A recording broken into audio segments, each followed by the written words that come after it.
to another part of our 3-part sports series on rickettsia. We'll take you to the Dermacenter Arena to watch the Ricketts rock climbing competition. This video will cover Rickettsia rickettsii, which causes Rocky Mountain spotted fever. What better theme for a bug that causes Rocky Mountain spotted fever than a drawing about rock climbing? So let's get to it. Okay, so a lot of the information about Rickettsia rickettsii we've already covered in our tennis video. We'll add it here again, but I'll be really brief in my review. First, rickettsia are obligate intracellular, and as you can see, we're representing this by having the event take place inside an enclosed arena. Also, the crowd are dressed in white to reinforce the lack of gram staining. Do you remember what the best way to visualize rickettsia was? That's right, it was Giemsa.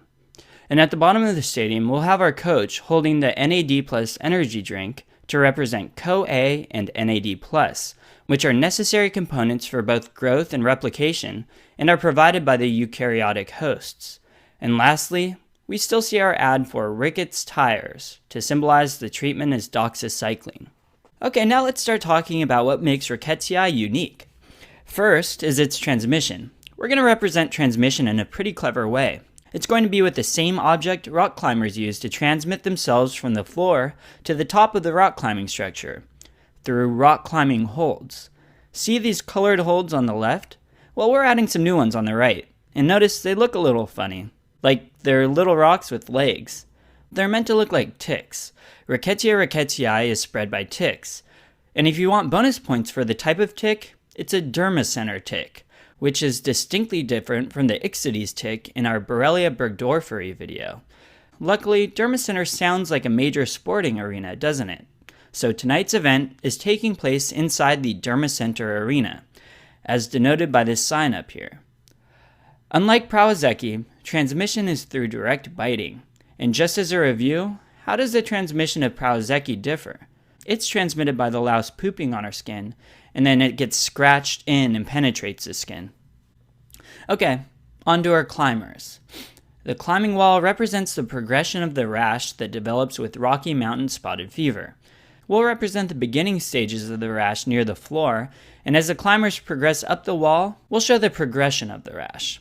The climber at the bottom with the coach has no rash to signify the rash not starting immediately. It has an incubation period ranging from 2 to 14 days. Let's add our first climber on the wall. Notice the rash is starting on his ankles and wrists, and as we add more climbers higher and higher up the wall, you see it slowly moves more centrally. The climber at the top is completely covered in spots, including his hands and feet, which is characteristic of later stage disease.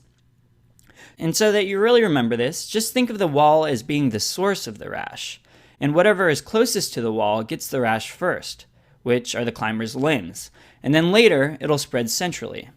Now, I bet you'll never forget it.